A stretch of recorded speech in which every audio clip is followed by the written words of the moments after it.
এক দল বানিয়েছে ওই যে এনসিপি, তারা আবার সব জায়গায় যায়। এদের চাঁদাবাজি মাস্তানি আজকে মানুষের জীবনে নাবিশ্বাস উঠেছে। এবং আজকে গোপালগঞ্জে যে তাদের ন্যাক্কারজনক ঘটনা ঘটলো, তো এদের কারণে আজকে প্রায় 60-70টা প্রাণ ঝরে গেল। এবং আরো যারা আহত তাদের অবস্থা খুব আশঙ্কাজনক। ধারণা করা হচ্ছে যে 15 জনের মতো বোধহয় মৃত্যুবরণ করবে। আমি এর তীব্র প্রতিবাদ জানাচ্ছি।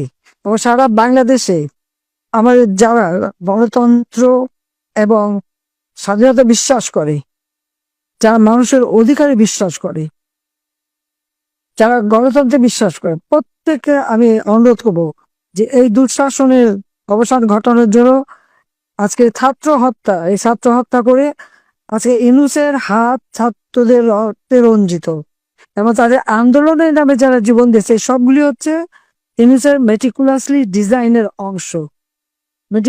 ডিজাইনের অংশ হিসেবে সে একের পর এক লাশ ফেলে।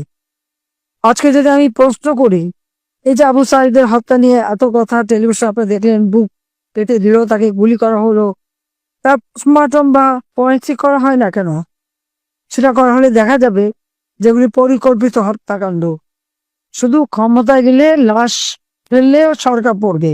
এক দল বানিয়েছে ওই যে এনসিপি, তারা আবার সব জায়গায় যায়। এদের চাঁদাবাজি মাস্তানি আজকে মানুষের জীবনে নাবিশ্বাস উঠেছে। এবং আজকে গোপালগঞ্জে যে তাদের ন্যাক্কারজনক ঘটনা ঘটলো, তো এদের কারণে আজকে প্রায় 60-70টা প্রাণ ঝরে গেল। এবং আরো যারা আহত তাদের অবস্থা খুব আশঙ্কাজনক। ধারণা করা হচ্ছে যে 15 জনের মতো বোধহয় মৃত্যুবরণ করবে।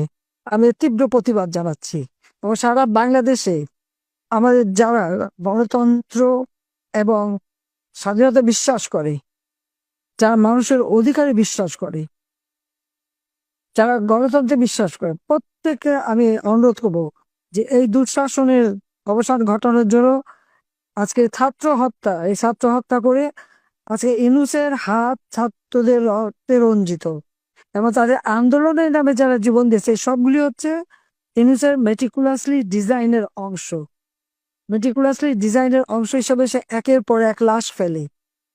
আজকে যদি আমি প্রশ্ন করি, এই যে আবু সাঈদের হত্যা নিয়ে এত কথা টেলিভিশন আপনি দেখলেন, বুক পেতে দিল, তাকে গুলি করা হলো, তার পোস্টমর্টম বা ফরেনসিক করা হয় না কেন?